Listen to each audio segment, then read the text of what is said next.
ఆంధ్రప్రదేశ్ రాజకీయాల్లో ఆ నియోజకవర్గం ఎప్పుడు ఒక హాట్ టాపిక్. పార్టీ ఆవిర్భావం నుంచి ఆ సీటు కోసం వైసీపీ ఎన్నో ప్రయోగాలు చేసింది. ఎంతో మంది ఇన్ఛార్జీలను మార్చింది. కానీ విజయం మాత్రం ఇప్పటికీ అందని ద్రాక్షగానే మిగిలిపోయింది.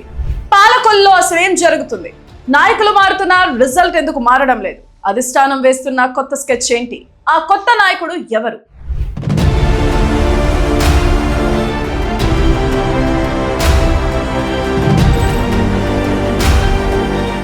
పశ్చిమ గోదావరి జిల్లా రాజకీయాలకు కేర్ ఆఫ్ అడ్రస్ అయిన పాలకొల్లు నియోజకవర్గం ఇప్పుడు వైసీపీకి ఒక పెద్ద సవాల్గా మారింది.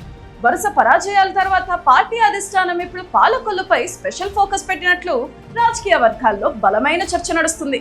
క్షేత్రస్థాయిలో పార్టీ ఎందుకు బలపడలేకపోతుంది, లోపం ఎక్కడుంది అని గ్రౌండ్ లెవెల్ రిపోర్ట్స్ తెప్పించుకుంటుందట.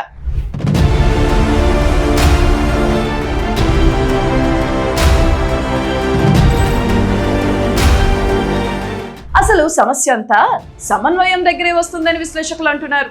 స్థానిక నాయకత్వానికి కార్యకర్తలకు మధ్య గ్యాప్ పెరిగిపోయిందా? ప్రస్తుత ఇన్ఛార్జ్ పనితీరుపై పార్టీలో అంతర్గతంగా తీవ్ర అసంతృప్తి ఉందనే ప్రచారం జోరుగా సాగుతుంది.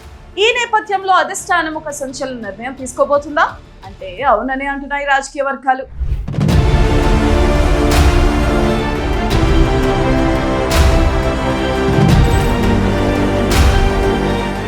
వచ్చే ఎన్నికల నాటికి పాలకొల్లులో వైసీపీ జెండా ఎగరేయడమే లక్ష్యంగా పార్టీ సర్చ్ ఆపరేషన్ మొదలు పెడుతుంది. ఎలాంటి నాయకుడి కోసం వెతుకుతున్నారో తెలుసా? 1, ఆర్థికంగా అత్యంత బలవంతుడై ఉండాలి. 2, అక్కడి సామాజిక సమీకరణాలను పూర్తిగా శాసించగలగాలి. 3, గ్రూపులుగా విడిపోయిన కేడర్ను సింగిల్ హ్యాండ్తో ఏకతాటిపైకి తేగలగాలి. ఇలాంటి మాస్ అండ్ స్ట్రాంగ్ లీడర్ కోసం వైసీపీ అధిష్టానం జల్లెడ పడుతుందట. ఈ రేసులో మాజీ ఇన్ఛార్జీల పేర్లు కూడా ప్రముఖంగా వినిపిస్తుండడం విశేషం.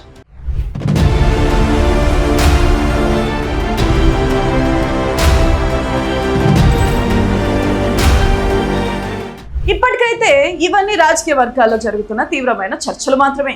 అధికారికంగా పార్టీ ఎలాంటి ప్రకటన చేయలేదు. కానీ పొగ వస్తుందంటే ఖచ్చితంగా నిప్పు ఉన్నట్లే కదా.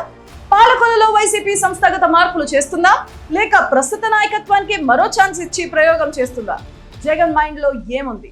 బాధ్యతలు ఎవరికి దక్కనున్నాయి? ఈ ప్రశ్నలన్నిటికీ సమాధానం రానున్న రోజుల్లో తేలనుంది.